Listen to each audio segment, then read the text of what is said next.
జకర్యా గ్రంథము 13వ అధ్యాయము.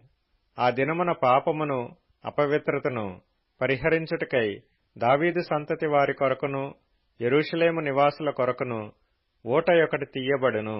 ఇదే సైన్యములకధిపతియగు యెహోవా వాక్కు.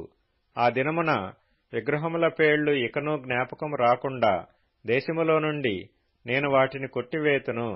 మరియు ప్రవక్తలను అపవిత్రాత్మను దేశములో లేకుండా చేతును.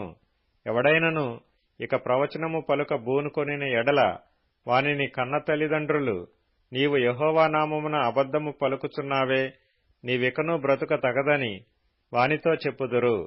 వాడు ప్రవచనము పలుకగా వానిని కన్న తల్లిదండ్రులే వాని పొడుచుదురు.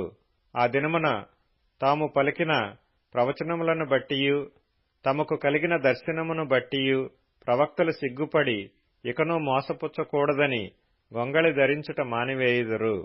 వాడు, నేను ప్రవక్తను కాను, బాల్యముననే నన్ను కొనిన యొకని యొద్ద సేద్యపు పని చేయువాడనై యున్నాననును.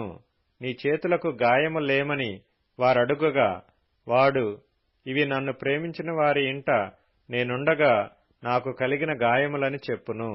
ఖడ్గమా, నా గొర్రెల కాపరి మీదను నా సహకారి మీదను పడుము. ఇదే సైన్యములకధిపతియగు యెహోవా వాక్కు.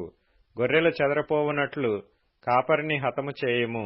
చిన్నవారి మీద నేను నా హస్తము నుంచుదును. ఇదే యెహోవా వాక్కు. దేశమంతటా జనులలో 2 భాగముల వారు తెగవేయబడి చత్తురు. 3వ భాగము వారు శేషింతురు. ఆ 3వ భాగమును నేను అగ్నిలో నుండి వెండిని తీసి శుద్ధపరిచినట్లు శుద్ధపరుతును. బంగారమును శోధించినట్లు వారిని శోధింతును. వారు నా నామమును బట్టి మొర్రపెట్టగా నేను వారి మొర్రను ఆలకింతును.